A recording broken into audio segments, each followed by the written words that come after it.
भाई मसूरी में एक हॉस्टल है, अभी ये मुझे ज़्यादा नहीं बताना चाहिए स्पॉट, वो एक बहुत सीक्रेट हॉस्टल है।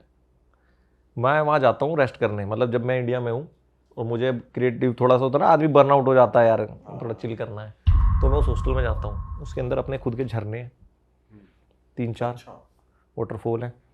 वो मसूरी से बहुत दूर है, आसपास कोई गांव नहीं है, बस एक गांव है, उसमें लोग आप काम करते हो देखते हो पहाड़ों के सामने, पैदल चलते हो तो अंदर एक सीक्रेट वाटरफॉल भी है जो गांव का ही है। तो वहाँ जाते हैं अपन, तो उसके सामने एक और है, वो ये जो हॉस्टल है वो हॉस्टलर है। तो मैं हॉस्टलर में रुका हुआ था, तो मैं कॉमन रूम में गया, तो भाई कॉमन रूम में बंदे ने पर्चे बिछाए हुए हैं, जैसे जैसे साला मैपिंग नहीं होती है ऐसे पर्चा, फिर 1 सेकंड पूरे कॉमन रूम में। जैसे ही मैं घुसा, ए भाई इसमें हाथ मत लगाना, भाई ये क्या प्लानिंग व्लानिंग सी कर रहा है साला पूरे इसमें, और एक लड़की भी लगी हुई है, ऐसे ऐसे बिछा रहे हैं। तो मैं बैठा रहा बहुत देर, फिर मैंने पूछा भाई क्या कर रहा है, तो उसने बोला भाई मैं पता नहीं काइलोग्राफर क्या है उसका करेक्ट वर्ड मुझे नहीं पता, उसने बताया मैं ये हूँ। तब तो मैंने उसे छेड़ा वेड़ा नहीं कि भाई अपना कुछ काम कर रहा है कर लेने दे। वो पेपर से मैप बना रहा था। जब उसका खाने वाने का टाइम हुआ तब मैं उसके साथ बैठा, मैंने उससे बात करी, यार बड़ा इंटरेस्टिंग सा आदमी है, क्या ही चीज़ कर रहा है। तो उसने बोला एक शेरनी घायल हुई है जंगल में, अब हमें उसे रेस्क्यू करना है, तो उसका रेस्क्यू प्लान है ये। तो मैं ग्रीन कॉरिडोर बना रहा हूँ, हर एरिया के पुलिस वाले से बात करना मेरा जिम्मेवारी है, पुलिस चौकी से मैं उसको बोलता हूँ भाई आएगी, तो वहाँ से एम्बुलेंस भग के आती है, तो फिर पुलिस साथ में जैसे वो नहीं है लेके चलती है ग्रीन कॉरिडोर, एकदम से वहाँ कोई नहीं आएगा, तो एम्बुलेंस 100 की स्पीड पे जा रही है, तो ग्रीन कॉरिडोर वो बना के देता है लाइव। और उसका काम है सेटिंग करना पुलिस से भी कि कहाँ कहाँ से निकलेगी। तो आप समझ रहे हो कितना हेक्टिक काम है। और उसके पता है वो क्या चार्ज करता है। मैंने कहा भाई तेरा चार्ज क्या है। हम 1.5-2 दिन थे उससे खिला रहे थे कि बच्चा है 20-21 साल का, मैं कुछ मंगा लेता था बेटा मोमोज खाएगा। जब मुझे आखिरी दिन पता चला कि साले की पेमेंट क्या है, मैंने कहा सारे पैसे दे तू मेरे, तुझे हमें खिलाना चाहिए। सही बात है भाई वो घंटों का चार्ज है उसका, जो मांग ले। वो कह रहा है एक प्रोजेक्ट मुझे 10-15 लाख का 2-3 दिन में मैं गवर्नमेंट को चार्ज कर देता हूँ, क्योंकि ऐसे हैंडफुल ही लोग हैं इंडिया में जो ये ओके लाइव कर सकते हैं। और उसका गुरु जो था वो मेन था, उसने उसे सिखाया है, इसकी कोई डिग्री नहीं होती। तो वो रेस्क्यू कर रहा था। तब ऐसी बात हुई जब उसने रेस्क्यू कर लिया भाई, उसको पूरा पहुंचा दिया दिल्ली तक और प्लान हो गया। तब उसने मुझे बोला कह रहा, जैसे मैंने बोला यार कुछ एक्सपीरियंस शेयर कर यार, तुझे जंगलों के बारे में बहुत कुछ पता है।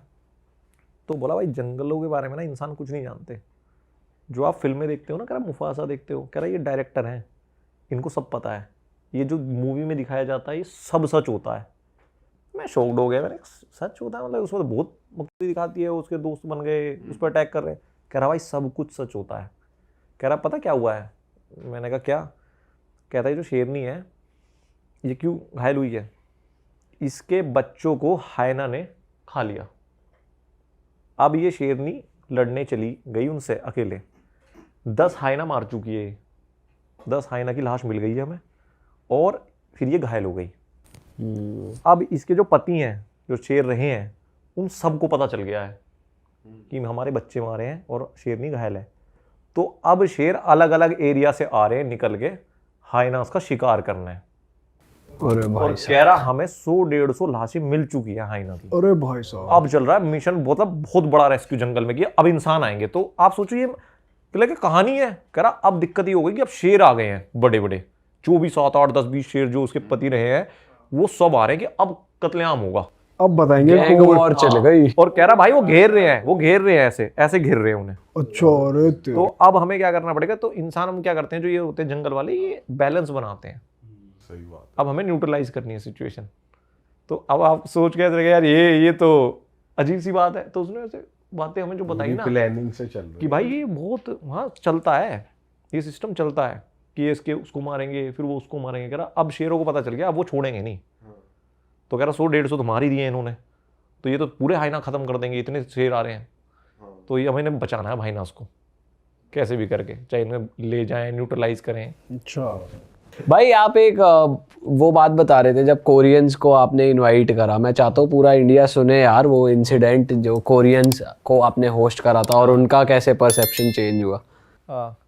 तो भाई कोरियंस का क्या है कि मैं जब इथोपिया में था तो मैं एक होटल में रुका हुआ था, तो मैं ब्रेकफास्ट कर रहा था, तो एक कोरियन वहाँ खाना खा रहा था। मेरा ट्रैवल करके यार आदत हो जाती है पहली हाय बोलने की, वो साला इंडिया में नहीं चलता, इंडिया में किसी को हाय बोल दो तो सोचेगा कुछ चाह रहा है। गे पे तो नहीं है मांग ये। ना ले कुछ मांग ना ले हमारे यहाँ है भी तो ऐसे, हाय ब्रदर 2 मिनट बात कर लूं, एक्चुअली मेरा पर्स चोरी हो गया था।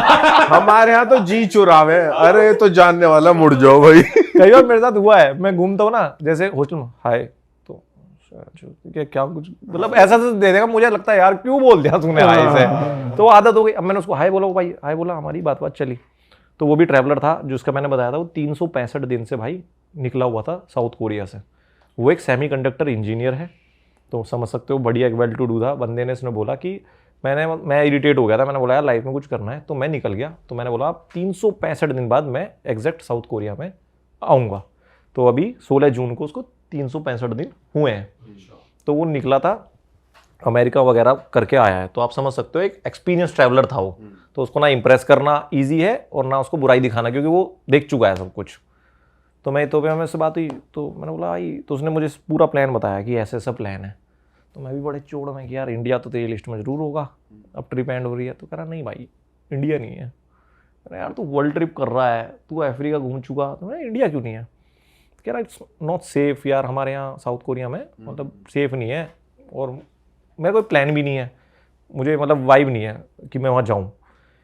मेरे को यार बड़ी अजीब सी चुभ गई ये बात अब, पर आदत हो गई है सुन सुन के ना कि India not safe for girls, ये सब मतलब फीमेल से तो भाई यही सुनने को मिलता है कि अकेले तो नहीं ट्रैवल कर सकते। यूरोपियंस यही सोचते हैं भाई इंडिया के बारे में। साउथ कोरियन भी अब आप बता रहे हो तो वो भी ऐसे ही सोचते हैं। safe उनका नहीं से भी है। वर्ष है भाई, फिर कुंडली खुली ना बाद में, वो तो खून खोल जाएगा आपके। चलो बताओ। तो मैंने बोला यार ठीक है चल, पर कोई नॉर्मल आदमी बोलता तो मैं शायद बोलता भी नहीं, रिप्लाई भी नहीं करता। पर एक ट्रैवलर है, ट्रैवलर क्या होता है भाई, ये जिंदगी भर कहानी सुनाएगा। अब मैं आप बैठा हूँ, देखो हम इतनी देर से बात कर रहे हैं, कहानी खत्म ही नहीं होंगी, ये तो अभी इतने कम देश हैं। तो मुझे ये था कि इस बंदे को तो मैं ये नहीं कहानी सुनाने दूंगा। तो मैंने बोला भाई ऐसा नहीं है, मैं एक ट्रैवलर हूँ इंडिया से, पहले मैंने 30 ड्रीम सिटीज़ की वो करी थी, और तेरी मेरी कहानी सेम है। जैसे तू बर्न आउट हो गया, मैं अपने बिजनेस से बर्न आउट हो गया था, मैं ट्रैवल करना शुरू, तो मैंने उसको अपनी फीड दिखाई। भाई उसकी हालत, ये इंडिया है।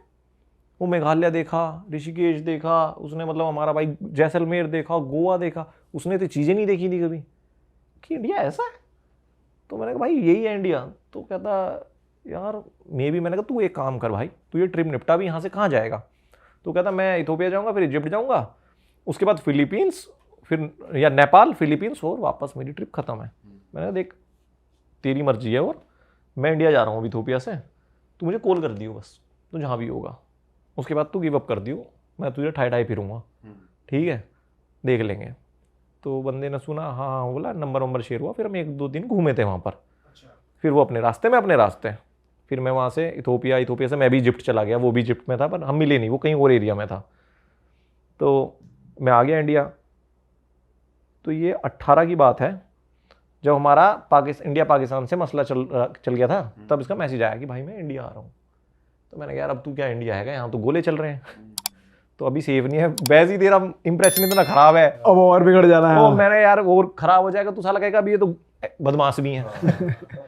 अरे वाह, आपने ये वीडियो यहाँ तक देख ली भाई, तुमने हमारी मेहनत सफल कर दिया, तुम ही लोग हो असली रियल हिट। और अगर आपको बहुत मजा आ रहा है ऐसी क्लिप्स में, ऐसी वीडियोस में, तो फटाफट जाइए प्लेलिस्ट पे बिंज वॉच कीजिए और सारी वीडियोस देख डालो और मौज काटो। That is it. हम मिलेंगे नए पॉडकास्ट में, नए क्लिप में। Till then bye bye, see you, take care, do subscribe.